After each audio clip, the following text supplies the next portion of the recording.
Saludos, amigos y amigas de La Respuesta. Estamos en el umbral de la Semana Mayor. Es esta que viene el tiempo mejor para las reflexiones.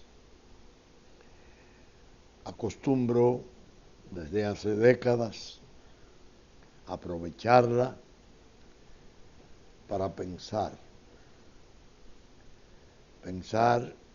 con mayor detenimiento, con mejor serenidad. Y la verdad que el pensamiento en el umbral que me ha dominado me resulta abrumante. ¿Por qué?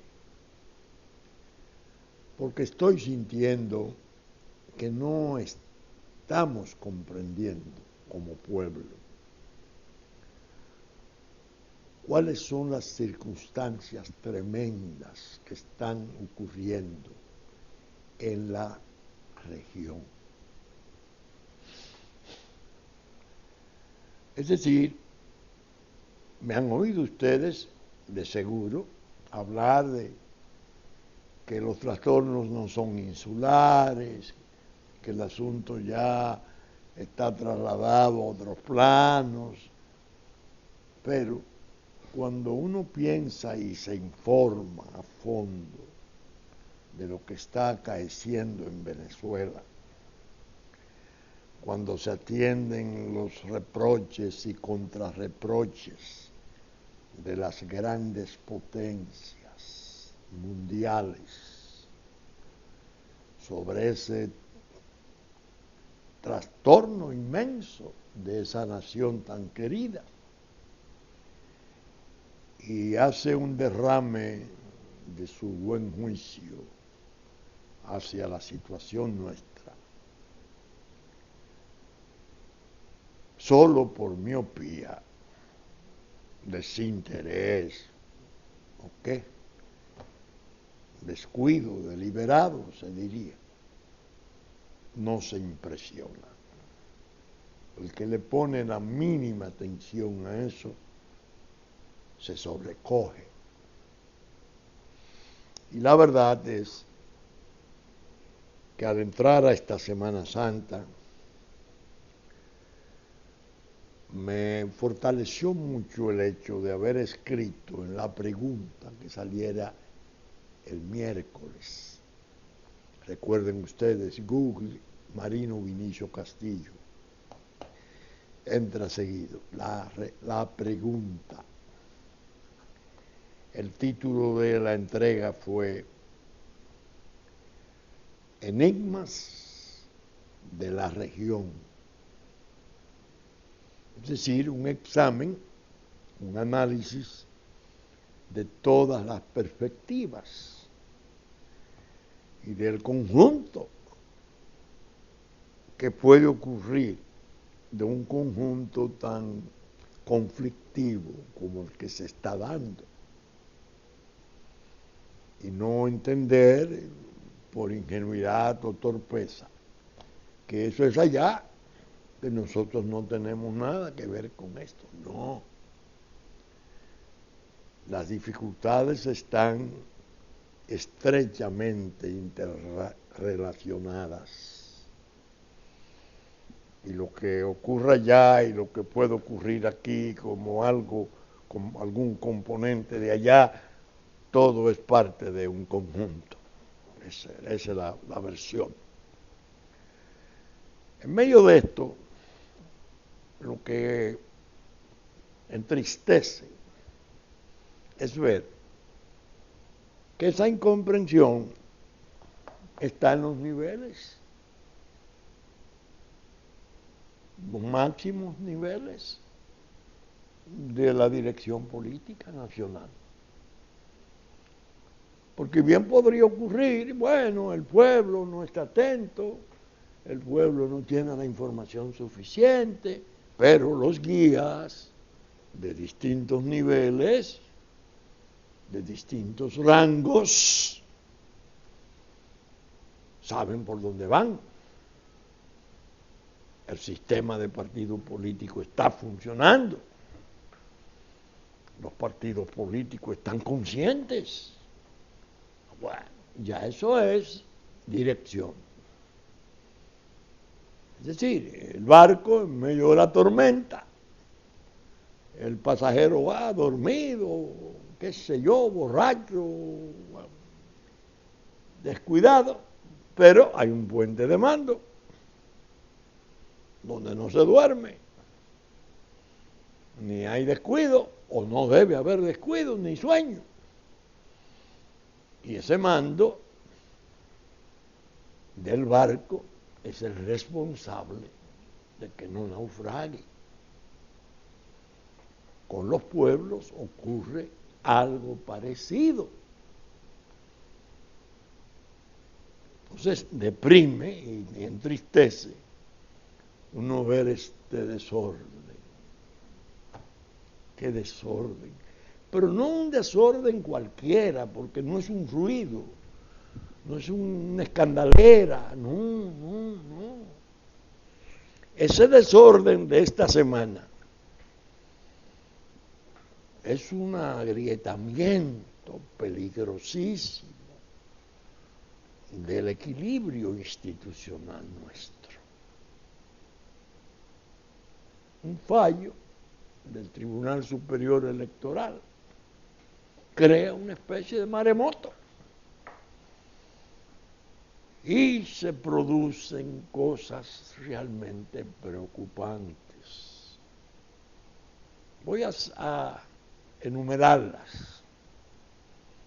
No voy a tomar partido por ninguna de las posiciones, ni a decir este no tiene razón, este tiene razón, no. Esa no es mi misión. Mi misión es enumerar los componentes de ese conflicto para terminar con reflexiones acerca de lo estéril y peligroso que resulta. Primera aberración: 2 jueces de 5 discreparon del fallo. Son jueces disidentes, como se dice en técnica. Es su derecho, está previsto en los colegiados. Pero por inexplicables razones, uno de ellos le hace censuras públicas a través de la prensa, que las recogen los Twitter, las recogen las redes y las multiplican, haciéndole imputaciones al fallo,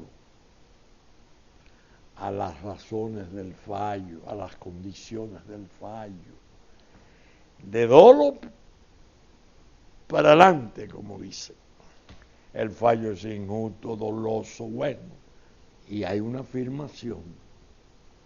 Está fundado sobre un documento apócrifo y sobre falsedades. No era una disidencia, más bien se trataba de una riña, de un ataque. Bueno, eso creó una situación. Había comenzado en una forma extraña el escándalo. El diario Hoy trajo una primera plana donde anunciaba, antes de dictarse el fallo, que había presiones del poder para que ese fallo no se diera, o no se diera en el sentido en que se diera. Y que había ministros complicados, que la Iglesia tenía la información. Al día siguiente, en horas de la mañana, vino el fallo. y ardió Troya. Se volcaron contra los jueces, criticaron, ya dije, los propios jueces disidentes en una forma muy dura al fallo y a los jueces que lo apoyaron, lo que indica una tormenta interna del afecto, un arrasamiento de la fraternidad, del respeto recíproco que se deben los jueces de un colegiado. Bueno, 24 horas después se enciende la situación y el listín trae una primera plana con la fotografía del juez presidente del Tribunal Superior Electoral, que realmente es para echarse a llorar. El juez presidente dice que 4 ministros del gobierno lo presionaron, lo visitaron, que han cometido excesos contra él por el fallo, pero que lo presionaron para que no se diera. Y después se han desprendido una serie de medidas arbitrarias, algunas arriesgadas, la cuestión de su seguridad personal, el retiro del cuidado militar que el Estado le brinda a esas funciones. En definitiva, eso le dio la vuelta al mundo. Un presidente de un tribunal, de una alta corte, que dice, 4 ministros me presionaron para que ese fallo no se diera, o se diera de la forma que ellos quisieran. Eso reventó aún más el escándalo. ¿De qué fallo se trata? La anulación, la dejada sin efecto de una asamblea extraordinaria del Partido Revolucionario Dominicano, que le había otorgado poderes excepcionales, especiales, a su presidente, el ingeniero Vargas Maldonado, canciller de la República, y lleva al barrer esa asamblea a la necesidad de celebrar otra para elegir nuevas autoridades o confirmar las existentes. Eso ha desatado. Me han mostrado cosas, algunas de ellas me he resistido a creerlas, porque las explicaciones que le está dando el rumor público, o la murmuración, o la percepción pública, ahí también hay que ver la percepción sana, que el gobierno se ha resentido, porque en el fondo el PRD estaba reservado para jugar un papel en una nueva alianza espectacular, porque legisladores del PRM pasarían al PRD, porque no tendrían oportunidad de optar por una reelección dentro del PRM, y van a dar su voto para una reforma, una asamblea revisora de la Constitución, y entonces hacerlo desde el PRD, bueno, todo girando alrededor de la reelección. Eso ni hablar, eso fue traer leños y combustible y gasolina, el fuego mayor. Todo girando alrededor de la reelección, de la repostulación, que tiene, como se sabe, el requisito tremendo del transitorio constitucional que la impide, cosa que fuera concertada en el partido de poder y que incluso el propio presidente de la República, cuando se produjo, la reafirmó.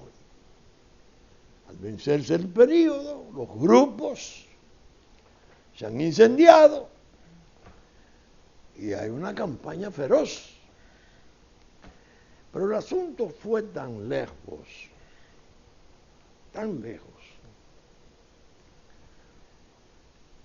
que me mostraron entre las presiones échale al presidente del Tribunal Superior Electoral una citación de la Procuraduría General de la República, supuestamente para investigar que él no puso en su declaración jurada un apartamento, le llaman penthouse, de una torre, y que lo querían investigar sobre eso. Mucha gente vio en eso el patrón Miriam. Pero bueno, ¿y esto qué es? Y esta involución, y este regreso, estas presiones, realmente se pueden estar produciendo. Entonces hay un trastorno grave, peligrosísimo, porque luce todo como muy oscurecido y muy tortuoso, que nosotros en el año 15, y ahí tenemos los programas, advertimos mucho al presidente de la República, Danilo Medina, de que la experiencia de reelección históricamente está comprobado, genera un aumento de sospecha de ilegitimidad, suscita tentaciones de abusos, porque la experiencia es traumática. Los que quieren permanecer, y los grupos especialmente, que son los encargados de desestabilizar el buen juicio de los gobernantes, usted es indispensable, usted es una cosa que si el país se hunde, sin ti se hunde este país, bueno, ¿a quién le dejamos esto? Todas esas aberraciones que no son de esta administración, son de siempre, peligrosísimas, que demandan del candidato, el jefe del Estado, mucha serenidad y mucha distancia para examinar su agenda histórica y no dejar de ver las agendas medianas, mezquinas, de segundo orden de los grupos. Estos ministros, estos legisladores quieren, porque es una forma de ellos permanecer. Ahora ellos no fueron electos por el país, fueron electos en jurisdicciones o designados. El que fue electo por las jurisdicciones soy yo, que soy el presidente. El que tiene de frente la historia soy yo. Esta administración llevará mi nombre. ¿Me conviene o no me conviene meterme en estos entuertos para volver contra la Constitución, imprimirle un grado mayor de ilegitimidad a las iniciativas de mi gobierno?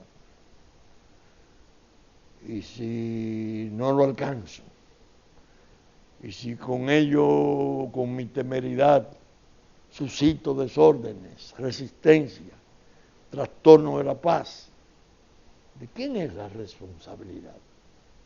Ninguno de los subalternos, ni grupos de afines y seguidores, la historia lo registra siquiera con sus nombres. Pero en el fondo, la preocupación y lo que me ha abrumado es confirmar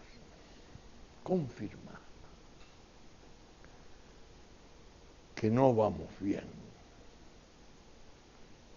y que vamos, desgraciadamente, a lo peor.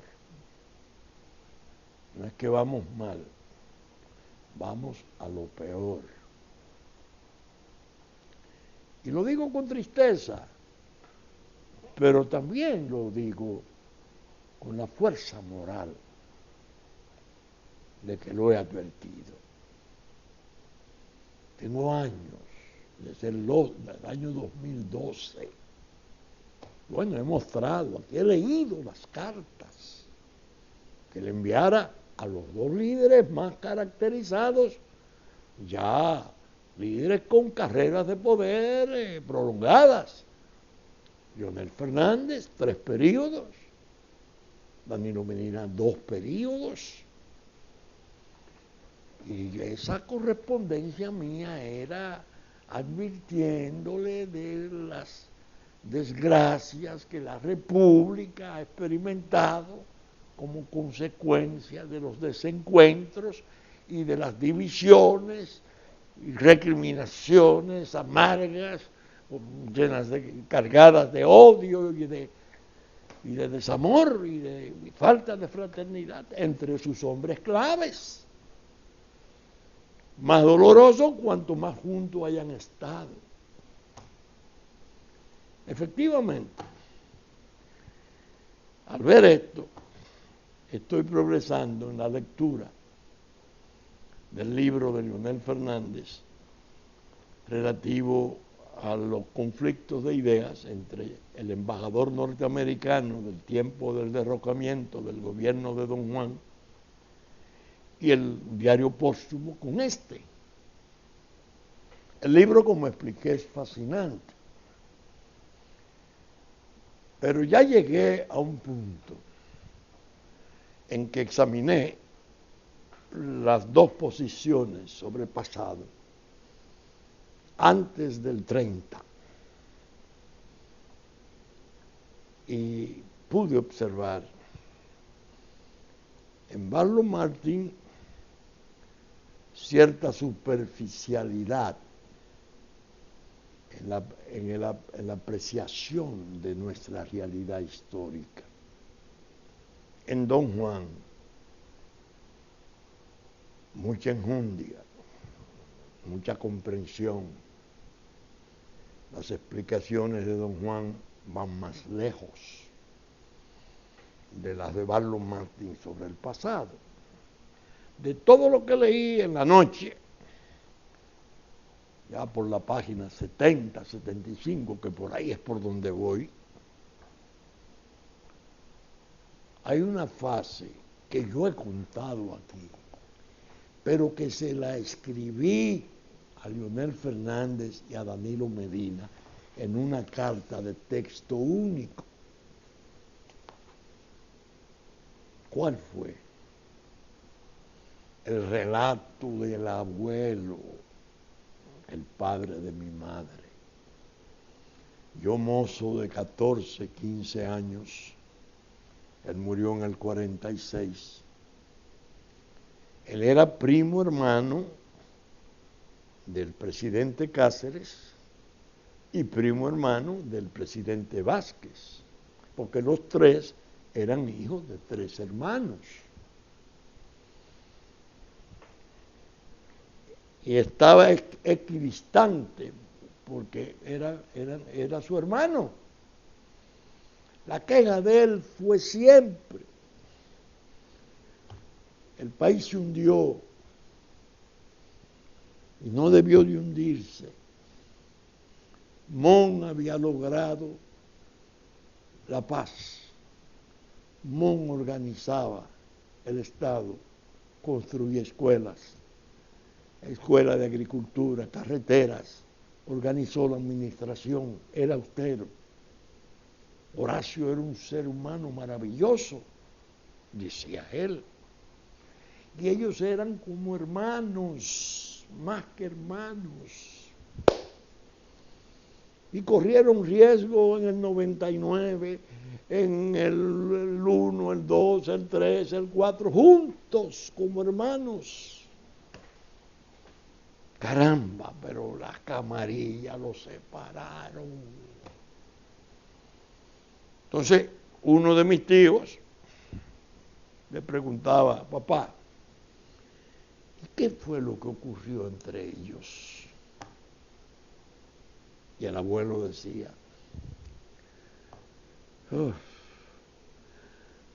el político brillante era Horacio. Horacio era un hombre que fulguró desde joven, ya como una promesa política importante. Lilis le cogió cierto celo y lo mandó a matar.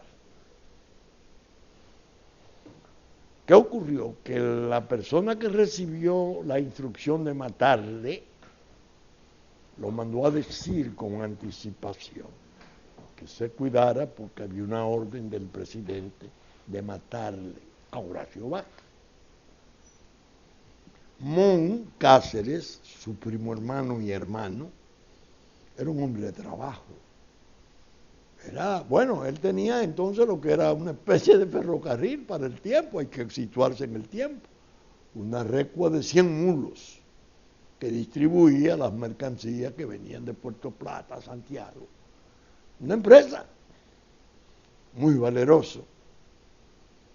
Cuando el hermano le confiesa la orden que hay,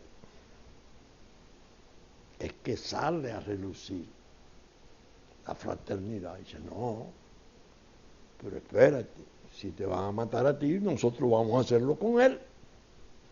Y Mon se incorporó.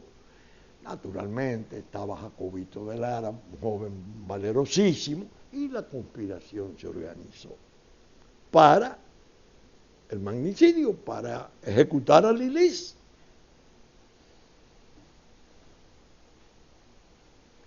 ¿Qué ocurrió? Decía el abuelo, cuando la revolución del Pozo, el pozo donde está la finca donde ellos se refugiaron, la que yo administro, que es tierra del Señor, no voy a decir de mi propiedad, yo soy un gerente de paso.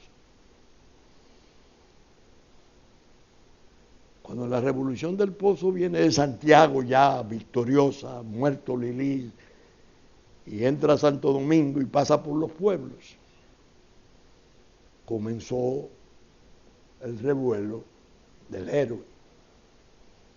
El héroe era Mon, porque Mon y Jacobito fueron los que enfrentaron y Mon fue quien le disparó al tirano. Entonces Mon comenzó a recibir una serie de apoyos solidarios y exaltaciones, y los poetas escribirle versos. El abuelo decía, la primera elección que se hizo en el 1, Horacio fue de vicepresidente y Juan Isidro de presidente, porque eran muy unidos. Horacio y Juan Isidro se juntaron siempre para luchar contra las situaciones anómalas que pudieran dañar al país, hasta que se separaron. La separación otra vez. Entonces decía el abuelo, se fue produciendo un ambiente propicio para la intriga, el celo. ¿Quién era más importante? Y eso se fue degenerando hasta llegar al desencuentro. Mon es electo presidente en el 6, gobierna 5 años. Mon tenía la convicción, y así lo manifestó, y lo decía con cierto gracejo, pienso yo, porque el abuelo decía que Mon era muy franco. Y decía, el último presidente machetero de este país soy yo. En el 12 debe venir un presidente como Pancho, refiriéndose a Francisco J. Peinado, o como Federico, es decir, los hombres públicos, civiles, no de guerra, no de armas, pero con capacidad. Y eso trabajó. Horacio se va al exilio.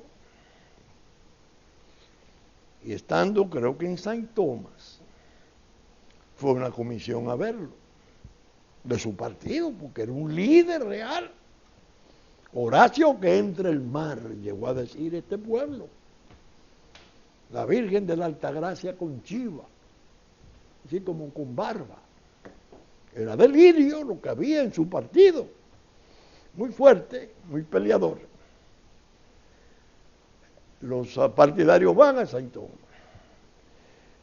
Y dicen, bueno, pero el problema es que no se puede tumbar. No, porque tiene la Guardia Azul, que era la que él formó, una fuerza de orden. Naturalmente había una parte importantísima de la juventud valerosa y de guerra que había, que yo recuerde de inmediato, don Vicente Maza, don Piro Estrella, esa era parte de la Guardia Azul, la Guardia Mon. Y uno comete la barbaridad de decir, bueno, lo que hay que hacer es matarlo. ¿Cuál fue el nudo del rencor, del dolor familiar?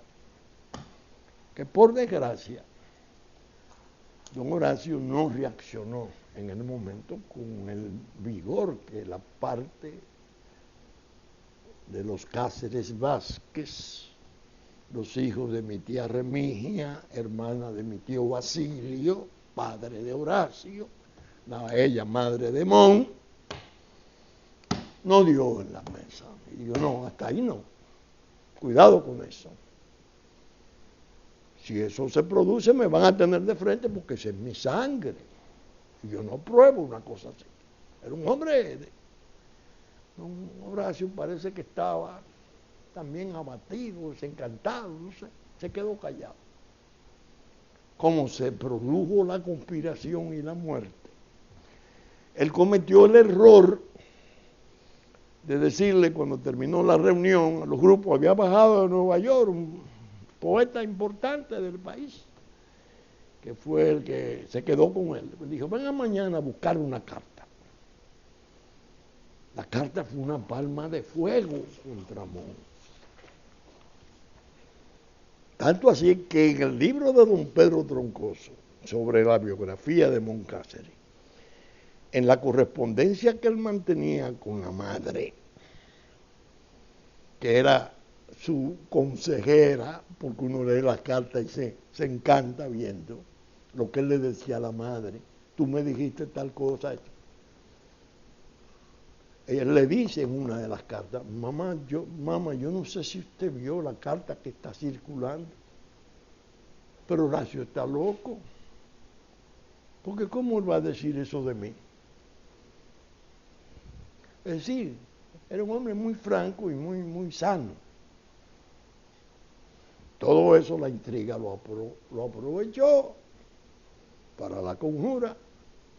El 19 de noviembre, asaltado y muerto, con un simple guardaespaldas que se acobardó, peleó el cochero. De ahí en adelante, un año de revolución, todos los intentos por de Monseñor Noel, bueno, un tollo inmenso.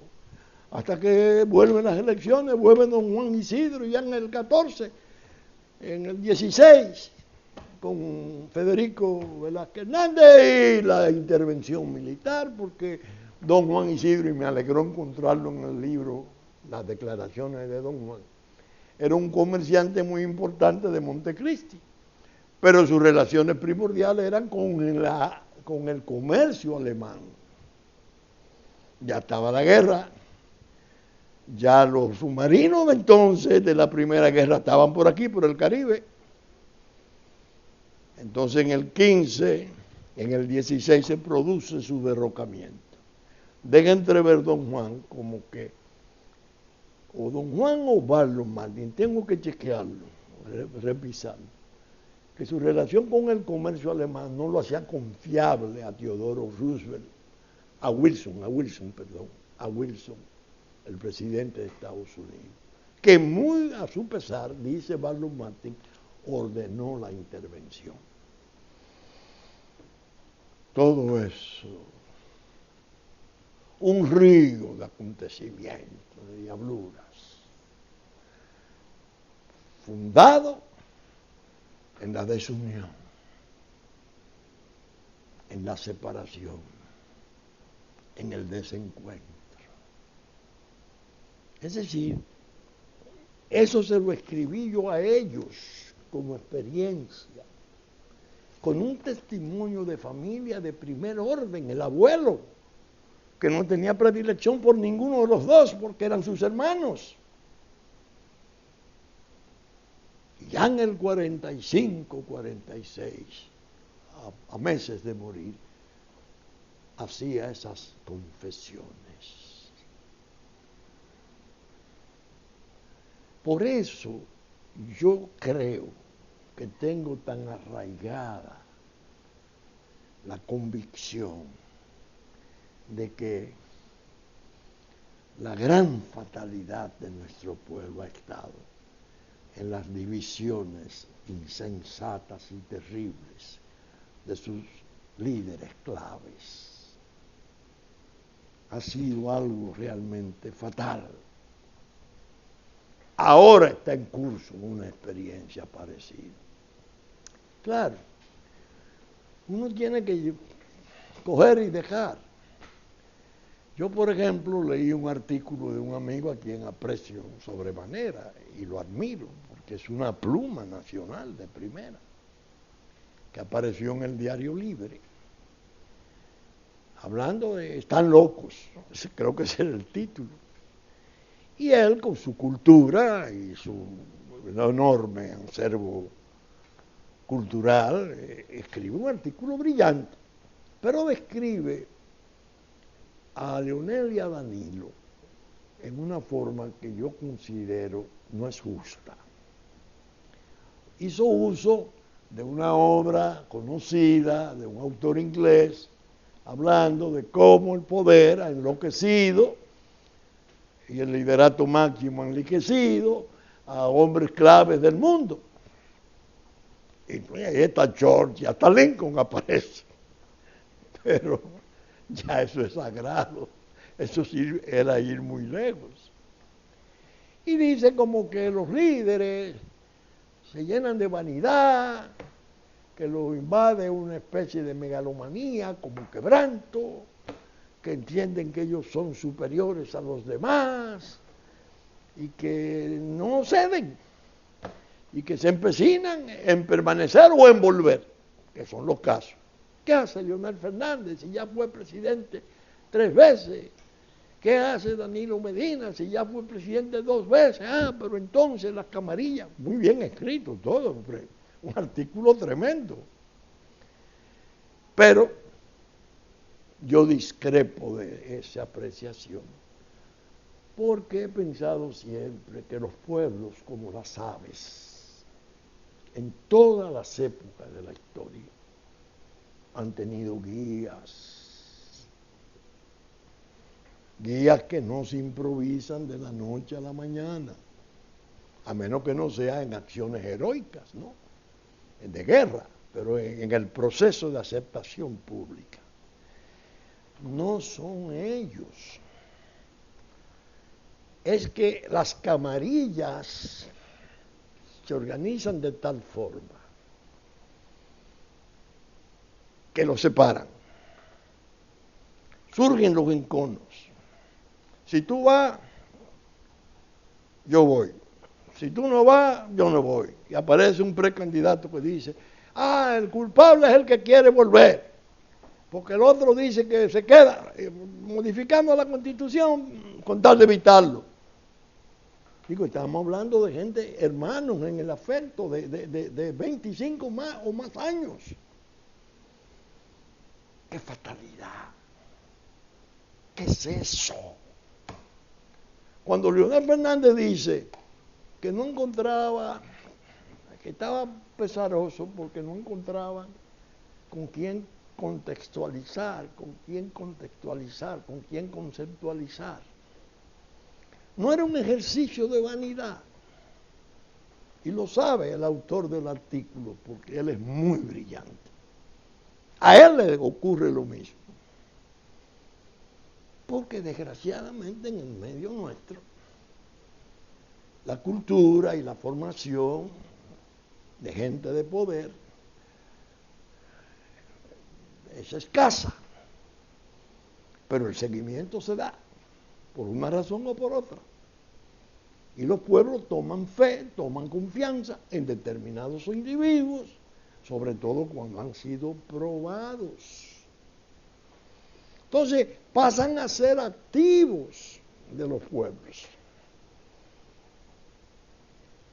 Desecharlo incluso con las carencias, el páramo de preparación, de habilidad, de incapacidad para inspirar confianza en la economía, en las inversiones, en el propio pueblo, los problemas de seguridad.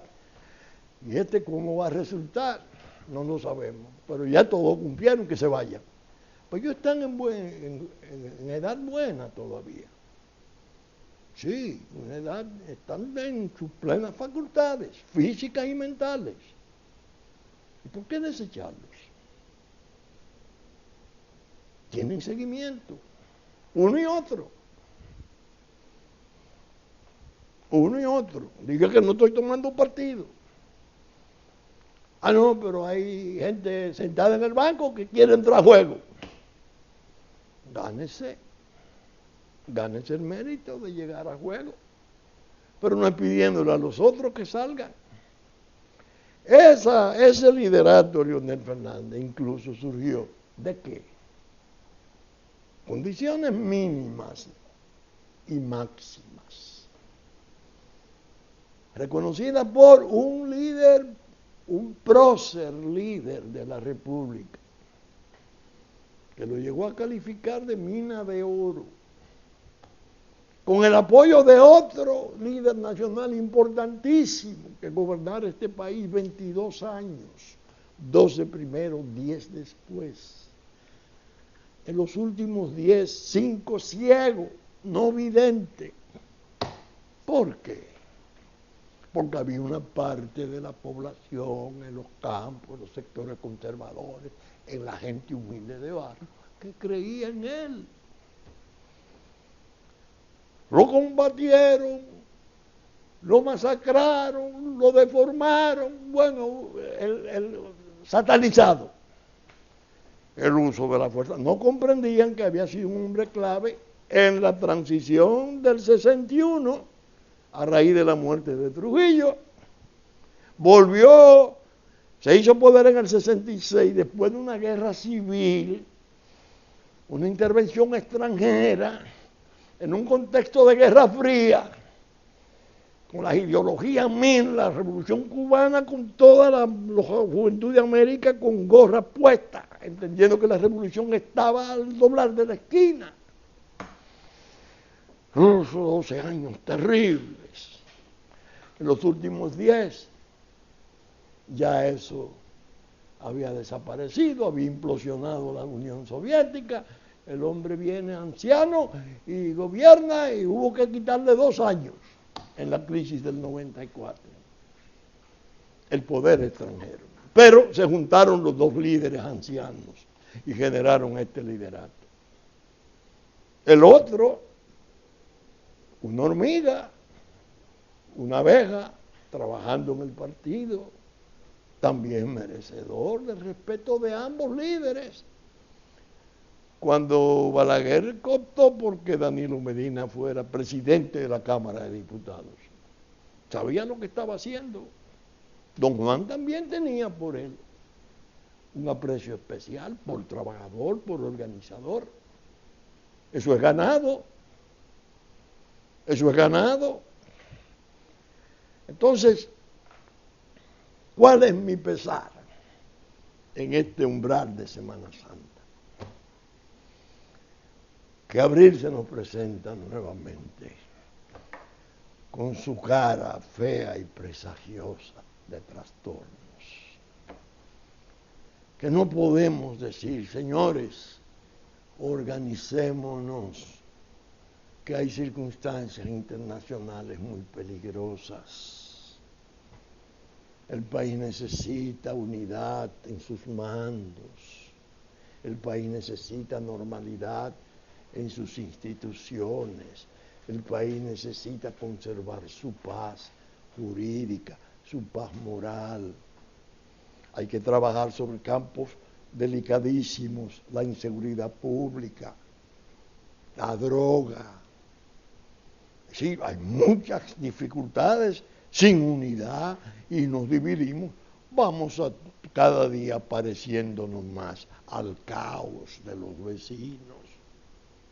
Y eso a lo que tiende es a trabajar en el viejo plan de la traición, que ahora, con motivo de la presencia del presidente Trump en Estados Unidos, simplemente ha entrado en receso, en pausa. La traición que aspira al Estado binacional, una aberración, un esperpento en la isla de Santo Domingo, que avanzó, no tienen invadidos cerca de 2 millones, con aspiraciones de convertirse en minoría beligerante y de optar por posiciones. Nos están agrediendo profundamente. Y cada día nos vamos debilitando más, porque las rencillas y la algarada y los pleitos y todas esas locuras que andan ahí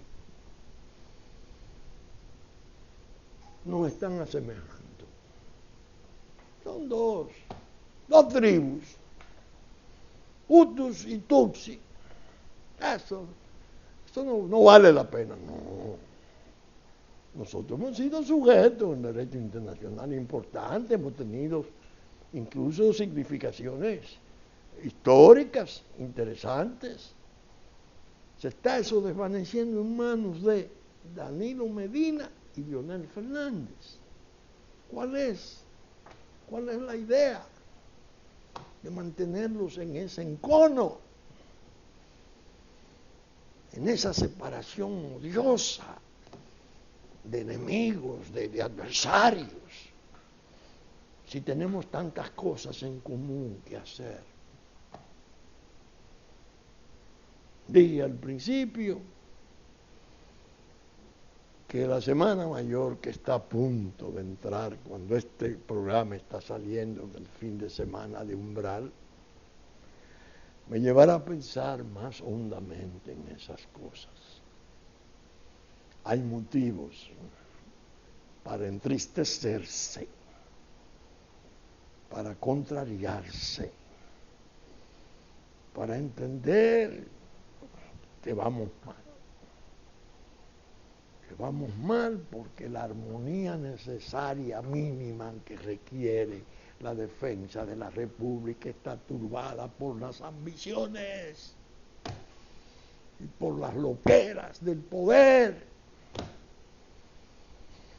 Ahora, de ahí a decir, no, estos dos que se pongan de lado, que viene, hay 4 o 5 en turno y 4 o 5 en turno, no, espérate. Esos fueron ministros y funcionarios, de los dos. ¿Cuáles fueron las notabilidades de sus actuaciones? Ninguna. Es decir, yo muchas veces cito a Mahatma Gandhi, claro, conservando la distancia entre el santo y el hombre, santo de la libertad. Ese inmenso estado de India, incluso cuando estaba refundido con Pakistán, surgió una unidad tremenda. Gandhi en lo espiritual, Gandhi en lo sublime de la independencia. Nehru, luminoso, y los grupos políticos, excepto el de Pakistán, Jihad, que hizo lo que hizo y ya vemos por dónde han ido. A cada momento en Cachemira, en los líos, por tirarse bombas atómicas. Pero ya es un problema de religión, el pueblo musulmán de Pakistán y los otros, el hinduismo, no. Sin embargo, la unidad entre los mayores fue clave para desarrollar el tipo de democracia que han desarrollado. y ser una potencia emergente de inmensa importancia. Desde luego, gente de pensamiento, gente que trascendía, India primero. Yo muchas veces lo repito, le digo a los amigos, a los hijos, no hagan análisis políticos que no estén atenazados desde el principio por esta pregunta. ¿Qué le conviene al país?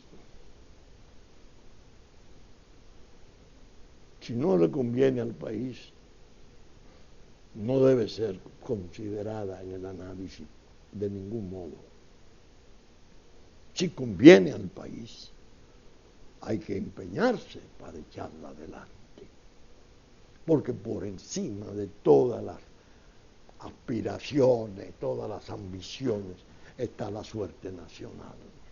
Millones de dominicanos que dependen de los errores o de los aciertos de los que han tenido posición en el puente de mando de sus destinos.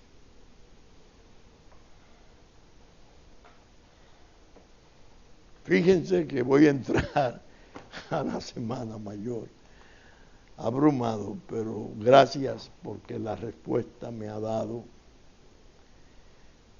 la oportunidad de comenzar a expresar el pesar. Saben ustedes que estamos saliendo por Supercanal a las 11 de la mañana de domingo en nuestra versión central, que ya nos anticipó Cinevisión, sábado a las 6 de la mañana, Canal 19, así como Telefuturo, Canal 23, después de la misa de San Antonio a las 8 de la mañana de domingo. Teleimpacto, 12 del mediodía, 9 de la noche de domingo y 9 de la mañana de lunes. Telenor, San Francisco de Macorís, el mediodía de domingo y 6 de la tarde de domingo. TDI, Canal 51, 7 de la noche de domingo. Puerto Plata, Musa Visión y TV3, TV Plata, de 10 a 12 del mediodía de domingo. Saben que nuestros contenidos son considerados por Diario Horizonte de New York, Diario Digital Dominicano, la Radio Real de La Vega en la versión central de domingo a las 11, nuestra vieja y querida aliada que reproduce nuestros contenidos, Hit 92 en la mañana, en la madrugada, de 6 a 7 en la mañana de domingo, y los canales amigos de Constanza, Sabaneta, Montecristi, Higüey, Romana, Naguán, María Trinidad Sánchez, que en los tiempos pertinentes reproducen este programa. Con la gracia de Dios, esperamos estar con ustedes ya en el fin de semana de la gloriosa fecha de la humanidad, la resurrección de nuestro Señor. Muchas gracias y hasta entonces.